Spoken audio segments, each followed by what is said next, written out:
أرست زينام مس إثيوبيا بسممعنة ዝተወፅሐሎም ፕሮጀክታት ምትሕብባር ቁጠባ ተግባራዊ ከም ዝግበሩ ሚኒስትር ጉዳያት ወጻኢ ኣፍሊጡ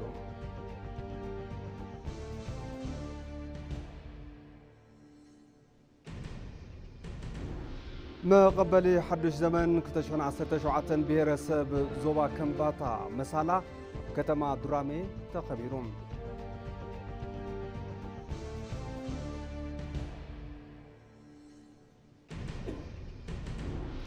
ካብ ወጻኢ ኣብ ኣፍሪካ ኣብዚ ዝዛዘም ዘሎ ዓመተ ፈረንጂ 2024 ጥራሕ 30,000 ብሕማም ፍንጣጣ ህበይ ዝተጠርጠሩ ሰባት ምምዝጋቦም ውድብ ጥዕና ዓለም ቀላው ገይሩ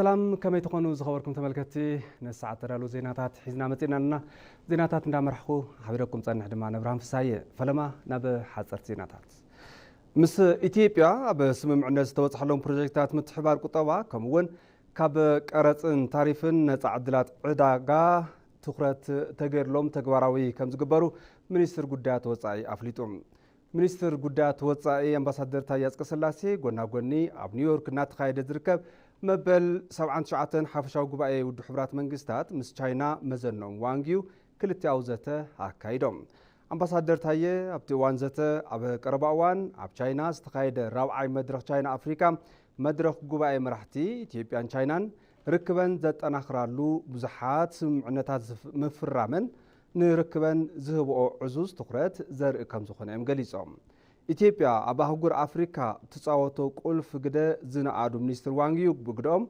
ርክብ ኢትዮጵያን ቻይናን ናይ ኩሉ እዋን ስትራቴጂክ ምሕዝነት ዘለወን ብምዃነን ኣብ ቀጻሊ ብዙሓት ስራሕቲ ብሓባር ንምስራሕ መሰረት ከም ዘንብር ገሊጾም እዮም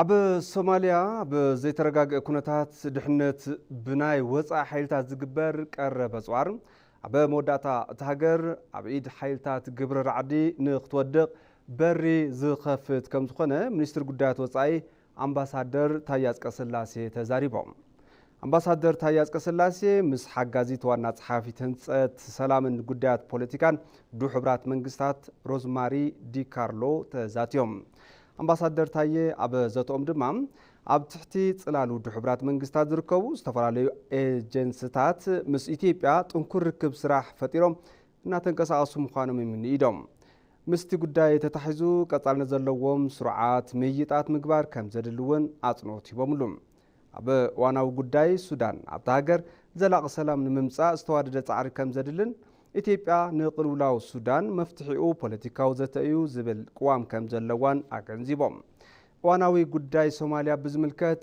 ኣብ ዝሃብዎ መብርህ ድማ ኢትዮጵያ ራዕዳውያን ንምውጋእ ትገብሮ ጻዕሪ ኣጠናኺራ ከም እትቕጽል ኣረጋጊጾም ኣብ ሶማልያ ድህረ ስግግር ልኡኽቶ ሕብረት ኣፍሪካ ሶማልያ ዝህሉ ምውፋር ሓይሊ ግቡእ ግዜ ብምውሳድ ናይ ልኡኽቶ ሓላፍነት መጠን ፍልፍል ፋይናንስን ምውዳድን ብግቡእ ክስራሕ ከም ዘለዎ ኣብሪሆም እዮም ኣብ ሶማልያ ኣብ ዘይተረጋግአ ኩነታት ድሕነት ብናይ ወፃኢ ሓይልታት ዝግበር ቀረበ ጿር ኣብ መወዳእታ እቲ ሃገር ኣብ ኢድ ሓይልታት ግብሪ ራዕዲ ንኽትወድቕ ከም ዘኽእል ዘለዎም ስጋኣት ገሊጾም ሮዝማሪ ዲካርሎ ብግደን ኣብቲ ዞባን ካብቲ ዞባ ብተወሳኺን ውድብ ሕብራት መንግስታት ምስ ኢትዮጵያ ኣብ ጉዳይ ህንጸተ ሰላም ዝገብሮ ስራሕ ኣጠናኺሩ ከም ዝቕጽል ምርግጋጽን ሓበሬታት ሚኒስትር የረድእ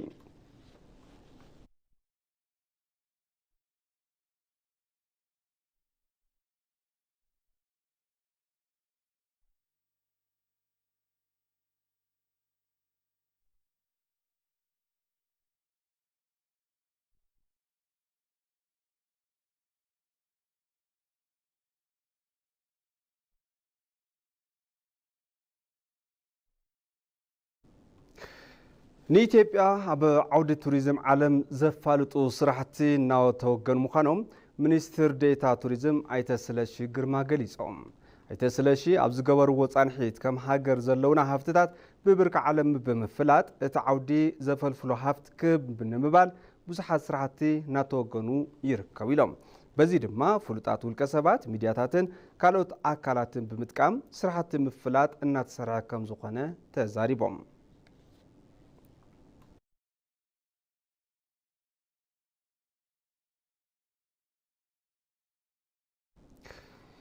መቀበሊ ሓድሽ ዘመን 2017 ብሄረሰብ ዞባ ከምባታ መሳላ ኣብ ከተማ ዱራሜ ተኸቢሩ። ኣብቲ ኣብ ስታድየም ከተማ ዱራሜ ዝተኸበረ በዓል ላዕለዎት ሓለፍቲ ስራሕ ፌደራልን ክልልን ተወለድቲ እታ ዞባን ፃውዒት ዝተገበረሎም ኣጋይሽን ተረኺቦም። ኣብቲ ክብረ በዓል ምርኢት ፈረሰኛታት፣ ባህላዊ ትልሂትን ደርፍታትን ቀሪቡ እዩ። ባህላዊ ምግቢ፣ ኣልባሳትን ካልኦት ናውትን ዝቐረበሉ ኤግዚቢሽን እውን ተኸፊቱሎም። መቀበሊ ሓድሽ ዘመን መሳላ በዓል ይቕሬታ ዕርቅን ምትሕጋዝን እዩ ክብል ሪፖርተርና ዮሃንስ ፍስሓ ፀብፂቡ።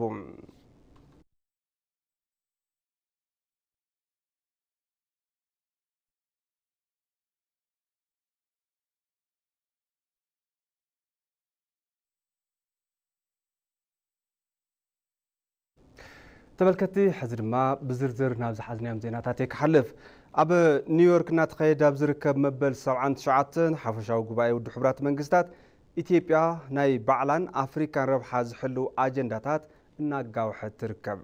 ኢትዮጵያ ካብ ሊግ ኦፍ ኔሽን ጀሚሩ ኣብ ውድብ ሕቡራት መንግስታት ውሽጢ ዝነበራን ዘለዋን ግደ ዝድህስስ ፀብጻብ ሰይፉ ገብረጻድቅ ኣዋዲድዎ ኣሎ።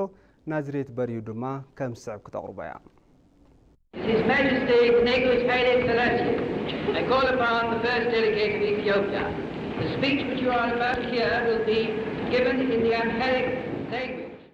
ናይ ሕዚ ትካል ሕቡራት መንግስታት ቅድም ኢሉ ሊግ ኦፍ ኔሽን ነይሩ ዝተመሰረተ ድማ በቆጣጽራ ፈረንጂ 1920 እዚ ማሕበር መንግስታት 28 መስከረም 1923 በቆጣጽራ ፈረንጂ ብምጽምባር ፈላመይቲ ናጽነታ ዘድፈረት አፍሪካዊት ሃገር ድማ ኢትዮጵያ እያ። ኢትዮጵያ በተኻልእ በማሕበር መንግስታት ብጣልያን ትትውረር ንጉሰ ነገስት ቀዳማዊ ሃፄ ሃይለ ስላሴ ናብ መቐመጢ ሊግ ኦፍ ኔሽን ዝኾነት መዲና ስዊዘርላንድ ጄኔቫ ብምምራሕ ጥርዓኖም አቅሪቦም እዮም። የሚገባውን ትክክለኛ ፍርድ ለመጠየቅ ዛሬ በዚህ ቀርብ ያለው ዝግበአና ትክክለኛ ፍርድ ንምሕታት ሎሚ ኣብዚ ቀሪበ ኣለኹ። ምክንያቱ እቶም ወታደራት ቦምብ ኣብ ዝወደቐሉ እዋን እቲ ጋዝ ንፋስ ክሳዕሉ ወስዶ ምብትታል ስለ ዝኸኣልዎ እዩ። ኮይኑ ግና እቲ ማሕበር መንግስታት ክሰምዓ አይደለን። ናይ ቀደም ሊግ ኦፍ ኔሽን ዝተከአ ትካል ሕቡራት መንግስታት በቆጣጽራ ፈረንጂ 1945 እንትምስረት እውን ሕዳር 13 1945 ኢትዮጵያ ኣባል ኮይና እያ። ኢትዮጵያ ኣብ ውሽጢ ትካል ናይ ዓርሳ ረብሓን ምሕላው ጥራሕ ዘይኮነስ ንኻልኦት ሃገራት እውን ኣብ ጸገመን በጻሒት ብምዃን ብፍላይ ኣብ ልእኽቶ ምኽባር ሰላም ዘኹርዕ ግደ እናተፃወተት ጸኒሓ እያ። ኣብ ዓለም ለኸ በዓል ብር ኢዮቤልዩ እቲ ትካል ዝተረኸቡ ሃፀይ ሃይለ ስላሴ እቲ ትካል ንዘሳለጦ ውፅኢታዊ ተግባር ጸረ ባዕዳዊ መግዛእቲ ምስጋና ቀሪቦም ነይሮም። ባለፉት 25 ዓመታት ጊዜ በኢኮኖሚና በህብረ ኣብ ለሓለፉ 25 ዓመታት ዘፈር ቁጠባን ሕብረተሰብን ሕቡራት መንግስታት ብፍላይ ዘሳለጦምን ባዕዳዊ መግዛእቲ ካብ ሱሩ ነቂሉ ንምውዳቕ ኣብ ዝግበር ጻዕሪ ወሳኒ መሳርሒ ኮይኑ ምርካቡ ነቲ ትካል ዘመስግን እዩ። ምጣኔ ሃፍቲ ኢትዮጵያ መልኪቱ ነበር ቀዳማይ ሚኒስትር መለስ ዜናውን ፕሬዚዳንት ሳህለወርቅ ዘውዴን ኣብቲ ሓፈሻዊ ጉባኤ መደረ ኣስሚዖም ነይሮም። The results so far have been very encouraging. ውጽኢቱ ብጣዕሚ ዝበረታታዕ እዩ። ኣብ ዝሓለፉ 7 ዓመታት ቁጠባ ኢትዮጵያ ከባቢ 11.6 ሚእታዊ ዕቤት ኣመዝጊቡ እዩ።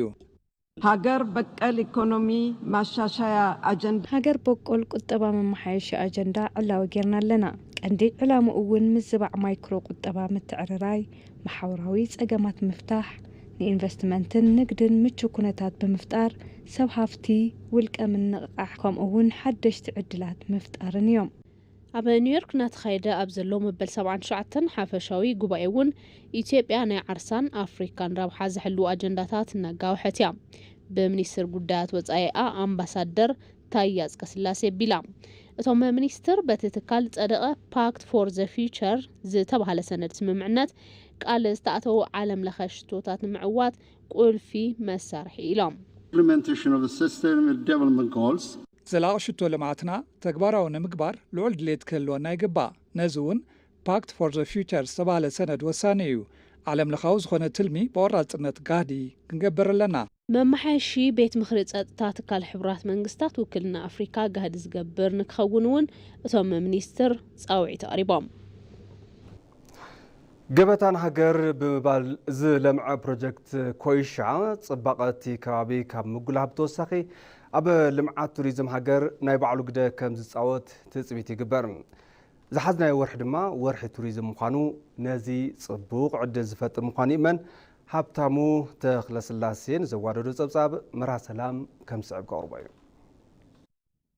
ዕሙቕ ተፈጥሮውን ታሪካውን ጸጋታቱ ትማል ዝነበረ ሎሚ እውን ምሳና ብህልው ዝርከብ እዩ። ዝኸበበና ንድህስስ ተለና ብንቕሓት ዝፈጸምናዮን ኣፈላላዩ ቕሉዕ ዝገበርናዮ መስደመ ምስራሕ ፕሮጀክት ኮይሻ ገበታ ለሃገር ኣገዳስነት ምድህሳስ ዓቕሚ ብንጹር ኣብሪሁ እዩ። ኢትዮጵያ ጉዕዞ ብልጽግናኣ ትጅምር ተላ የሰድሩን እዮም ካብ ልበለቶም ዘፈራት ተሓደ ቱሪዝም እዩ። ታሪኽን ተፈጥሮን ጸጋታት ኣብ ልዓደለትሉ ኩነት መባጽሒ በጻሕቲ ለይሃነጽኻ እቲ ዘፈር ረባሕትኡ ገዛእ ክኾን ኣይከኣሎን። ሎሚ እዚ ነበረ ኮይኑ ኣሎ።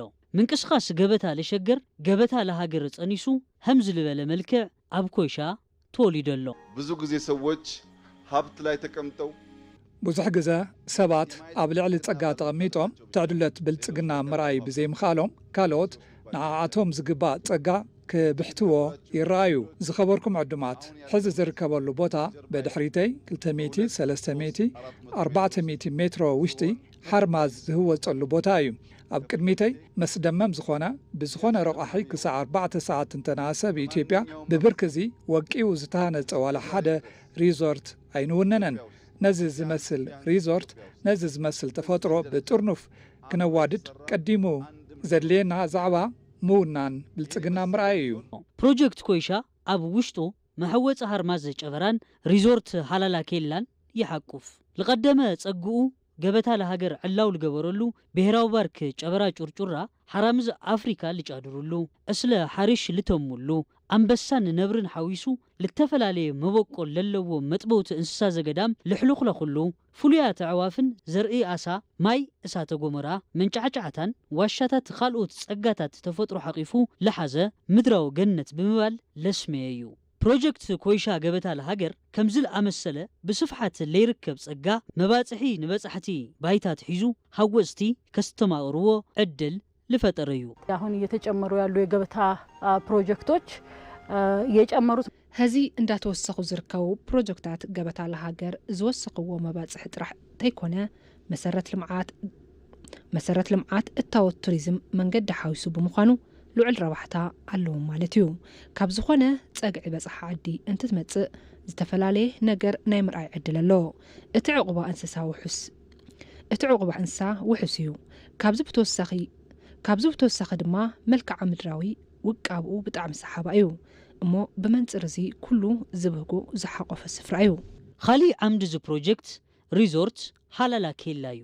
ሪዞርት ሃላላ ኬላ ተፈጥሮ ቅድሚ ጥበባን ግርማኣን ምስኣና ልነበረ ውቃብኣ ኣብዚ ቦታ ብቕሙጥ ኣሎ።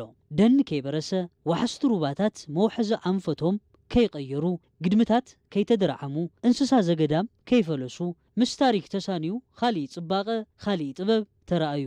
ማሕበረሰብ ዳውሮ ኣብ መበል 16 ክፍለ ዘበን ለሃነጾ ደንበ እምኒ ወይ ከዓ ናቁጣ ተፍተሽ ምስ ግርሙኡ ክረአ ልተሰርዐሉ ኣጋጣሚ ይረአ። ነቲ ከባቢ ልፈልጥዎን ለይፈልጥዎን ብማዕረ ናብ ሕንጣወ ልዕለበ እዩ። ብዙ በንግድ ስራችን ላይ ኣብ ንጥፈት ንግዲ ከባቢና ብዙሕ ምንቅቃሕ ዝፈጥር ኩነታት ስለ ዘሎ ነታ ከተማ እንዳዕበየ ካልኦት ጽቡቕ ነገራት ይወልድ ኢለ ይሓስብ። ለአመያ ከተማ ትልቅ የቱሪዝም ማዕከል ያረጋታል። ማእኸል ቱሪዝም ክገብራ እዩ። ቅድሚ ሕዚ ብዙሕ ዘይትፍለጥ ዝነበረት ኮንታ ብብርካ ዓለም ለኸ ሕዚ ተፈላጢት ኮይና ኣላ። እንግዲህ ድሮ መንገድ የለም፣ አሁን መንገድ ወጣ። ቅድም ክብል ጽርግያ አይነበረን፣ ሎሚ ተጸሪጉ ብጽቡቕ ዝጥመት ለውጢ ተራእዩ።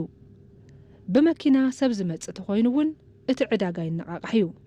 ነጊድና ንበልዕ ኣብዞም መባጽሓት ብብርካ ዓለም ለኸ ተናሓናሓነት ክህሊ ልሰርሑ ፕሬዚደንሻል ማዕረፍታትን ፍሉያት መዘናግዕታት ተዋዲዶም ክህነጹ ተገይሩ እዩ ሕዚ ከምቲ ቅድሚ ሕዚ ኣብ መባጽሕ ስፍራታት ጸገም መሰረተ ልምዓት ቱሪዝም ብስፍሓት ልረአ ይኾነይ ብገበታ ለሃገር ንትውልድን ሃገርን ተሰርሑን እንዳተሰርሑ ልርከቡ ስራሕትታት ንዘፈር ቱሪዝም ከም ነጥብ መቀይሮ ኣብ ምዃን ይርከቡ ለሓዝናዮ ወርሒ መስከረም ቱሪዝም ልስመየሉ ወርሒ እዩ እሞ ኣብዚ ወርሒ እዚ ከም ሃላላ ኬላን ከም ሎጅ መህወፅ ሓርማዝ ጨበራ ንለኣመሰሉ መባጽሕ ቱሪዝም ውልደት ገበታ ለሃገር ክንሕልዎም ክንከናኸኖምን ክነላልዮምን ካብኦም ክርከብ ልግባእ ኣታዊ ክፍልፍሉ ትሉም ስራሕ ባይታ ምትሓዝ ተጠላቢ ዛዕባ እዩ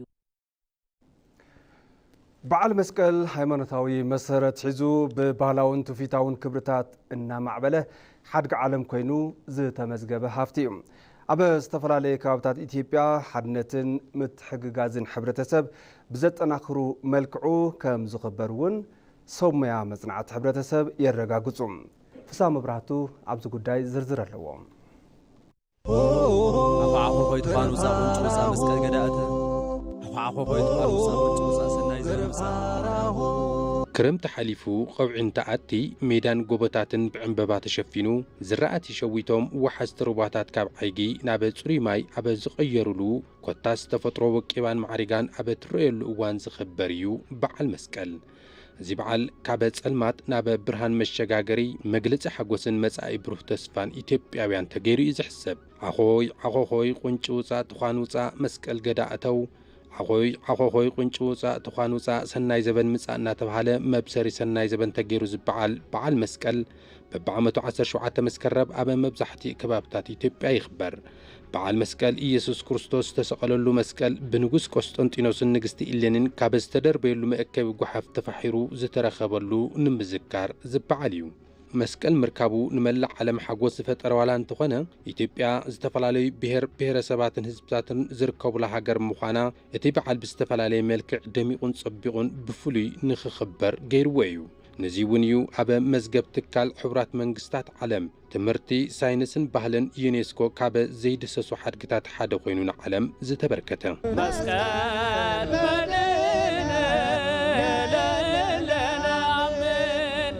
እግዚአብሔር ዓለም ክፈጥር ከሎ ካብ ዘርአዮ ኣምላኻዊ ጥበብ ዓለም ዘድሕነሉ መለኮታዊ ወይ ድማ መንፈሳዊ ጥበብ ዝበለጸ እዩ ይብሉ ሊቃውንቲ ሃይማኖት ዓለም ዘድሕነውን ካብ ሓጢአት ዝረሓቐ ኣምላክ ከም በዓል ሓጢአት ተቆፂሩ ኣብ ልዕሊ መስቀል ተሰቂሉ ደም ኣፍሲሱ ስለ ዝኾነ ዓለም ካብ ስቃይ ስጋን ስቃይ ነፍስን ዘድሕነሉ ልዑል ጥበብ ምዃኑ መረጋገፂ እዩ በሃልቲ እዮም እዚ ብልቢ ብምዝካር ርህሩህን መድሕንን ዝኾነ ኣምላክ ምድናቕን ምምስካንን ድማ ሰብኣውን ክርስቲያናዊ ግቡእ እዩ ይብሉ መምህራን እቲ ሃይማኖት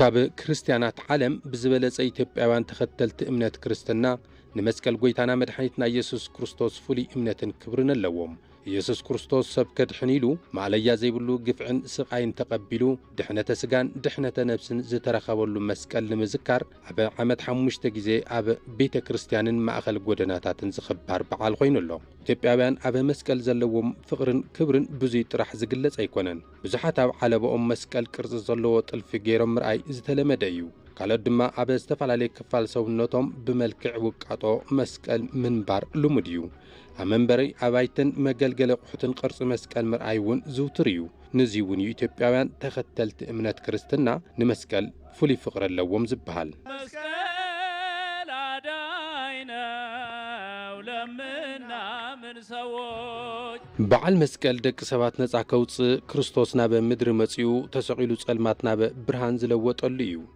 ሃይማኖት ክርስትና በኢትዮጵያ እናተስፋሕፈሐ ካብ ዝመጸሉ 4ይ ክፍለ ዘመን ጀሚሩ ብያሬዳዊ ዜማን መንፈሳዊ ክብርታትን ደሚቁና ተኸበረ ዝመጸ ሓድጊ እዩ መስቀል ብርሃንና መስቀል ተስፋና መስቀል መድኃኒትና ብዝብሉ ሕብረ ዜማታት እውን ይደምቕ መስቀል ብርሃን ለኩሉ ዓለም በዓል መስቀል ሃይማኖታዊ መሰረት ዋላ እንተሃለዎ ኣብ ዝተፈላለየ ከባብታት ሓድነት ሕብረተሰብ ብዘጠናኽሩ መንገድታት ከም ዝኽበር ሰብ ሞያ መጽናዕቲ ሕብረተሰብ ዘረጋግጽዎ ሓቂ እዩ ኣብ ትግራይ እውን ብዝተፈላለየ መልክዑ ደሚቆም ካብ ዝኽበሩ ሃይማኖታውን ባህላውን በዓላት ሓደ እንትኾን ብፍላይ ብመሰረት ባህሊ እምነትን ልምድን ህዝቢ ትግራይ በዓል መስቀል ዝለዓለ ቦታን ክብርን እናተውሃቦ ዝመጸ እዩ ኣብ መብዛሕትኡ ከባብታት ገጠራት ትግራይ ቅድሚ ሰሙን ነቲ በዓል ዘድልዩ ምድላዋት ብምግባር ይጅምር።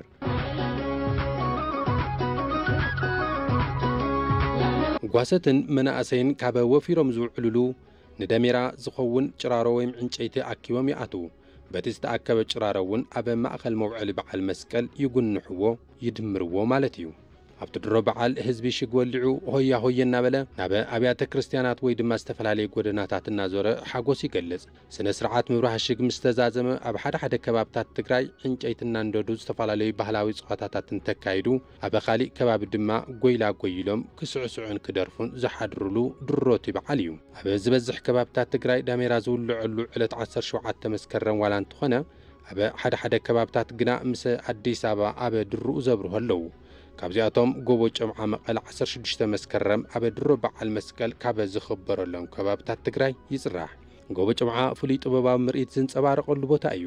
ናብ ጎቦ ጨምዓ ክወፅእ ዝኽእል ህዝቢ ከተማ መቐለ ኣማሽዩ ሽግ ወሊዑ ናብቲ በዓል ዝኽበረሉ የምርሕ። ናብ ጎቦ ጨምዓ ዝወስድ መንገዲ ጥውባይ ዝበዝሖን ቀጥ ዝበለ ዓቐብን ብምዃኑ ኣብ ከተማ መቐለ ዝርከብ ህዝቢ ከም ቤተ ተዋስኦ ዝኣተወ ብግልጽ እዩ ዝረኣዮ፣ ብኣድናቖት ድማ ይዕዘቦ። ዝተወልዐ ሽግ ዝህቦ መብራህትን እቲ መንገዲ ዝፈጥሮ መልክዕን ንፉዕ ሰኣላይ ዝገብሮ ቅብ እምበር ብሓቂ ዝንቀሳቐሱ ሰባት ዝፈጠርዎ ምስሊ ኣይመስልን። እዚ ንተዓዘብቲ ፍሉይ ባህታ ዝፈጥር እዩ።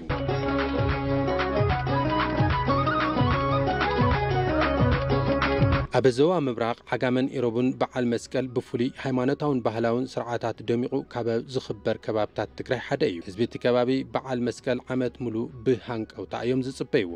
ተወላዲ ዓጋመ ካብ ዝነብረሉን ዝሰርሐሉን ከባቢ ናብ ትውልድ ዓዱን ስድርኡን ዝምለሰሉ ፍሉይ በዓል ተገይሩውን ይውሰድ። ከም መራኸብን መተሓጋገዝን ስድራን እውን እዩ ዝቝጸር። እዚ በዓል ክብርታት ተሓልዩ ካብ ውሉድ ናብ ወለዶ እናተመሓላለፈ ዝመጸ ኮይኑ ብፍላይ ካብ 2000 ዓመተ ምህረት ጀሚሩ ብብርኪ ክልል በዓል መስቀል ኣብ ዓጋመ ክደምቕ ዕድል ረኺቡ እዩ።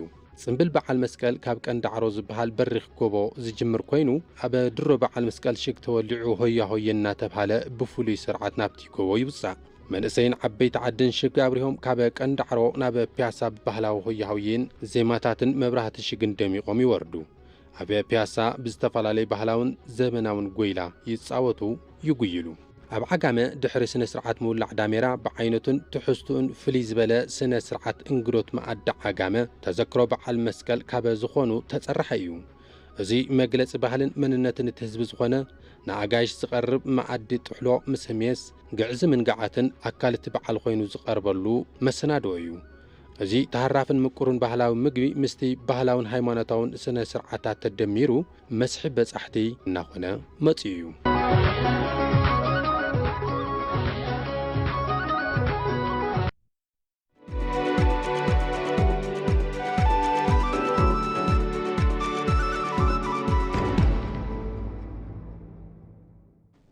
ተመልከቲ ማዕድ ዜና ብምክታል ትርከቡ። ሕዚ ድማ ናብ ዜና ዕዳጋ ክሰግር ኢትዮ ቴሌኮም መስመራት ኮፐር ናብ ፋይበር ብምቕያር ዘመናዊ በዓል ገመድ ብሮድባንድ ኢንተርኔትን ኣብ ዳታ ዝተደረኸ ግልጋሎት ድምፂ ንምቕራብን ዘኽእል ኮፐር ስዊች ኦፍ ዝተባሃለ ግልጋሎት ዕላው ገይሩ። ዋና ኣካየዲት ስራሕ ኢትዮ ቴሌኮም ፍሬወት ታምሩ ቅድሚ ሕዚ ዝነበረ ግልጋሎት ኮፐር ብቴሌኮም ኢንዱስትሪ ልዕሊ 150 ዓመታት ምግልጋሉ እየን ገሊፀን። ኣብ ኢትዮጵያ እውን 130 ዓመታት ንዓማዊል ስሩዕ ስልክን ኣብ ዝሓለፉ ድማ ን20 ዓመታት ግልጋሎት ኢንተርኔት ንምቕራብ እናገልገለ ከም ዝነበረ ሓቢረን እየን። ኢኒሽቲቭ ኮፐር ስዊች ኦፍ ዓማዊል በዓል ገመድ ግልጋሎት ቴሌኮም ካብ ነባር መስመር ኮፐር ዝሓሸ ግልጋሎት ንምሃብ ናብ ዘኽእል መስመር ፋይበር ብዘይምንም ክፍሊት ብነፃ ንምቕያር ዘኽእል እዩ እውን ኢለን። እቲ ኢኒሽቲቭ ኣብ 2017 ዓ.ም ኣብ ኣዲስ ኣበባ 60,000 ኣብ ከተማታት ክልላት ድማ 40,000 ብሓፈሻ 100,000 ዓማዊል ተረባሕቲ ዝገብር እዩ ተባሂሉ።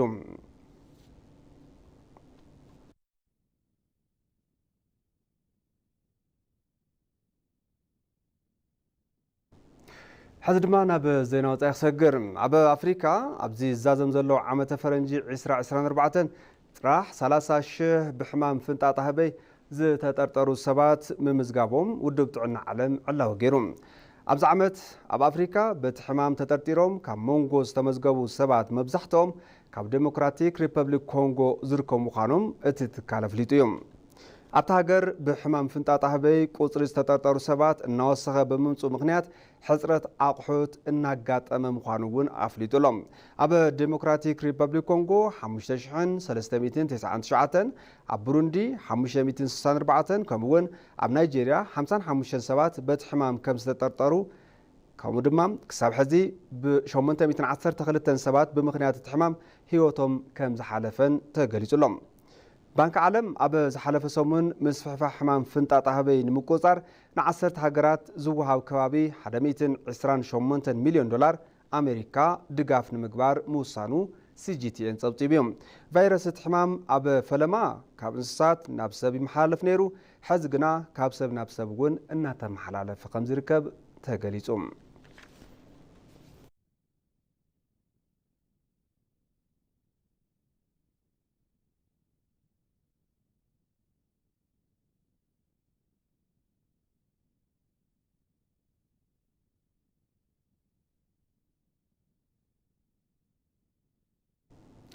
ተመልከቲ ኣብ መወዳእታ ቀንዲ ዜናታት ዝዕለተ ከዘኻኽረኩም ምስ ኢትዮጵያ ኣብ ስምምዕነት ዝተበፅሐሎም ፕሮጀክታት ምትሕብባር ቁጠባ ተግባራዊ ከም ዝግበሩ ሚኒስትር ጉዳያት ወፃኢ ኣፍሊጦም።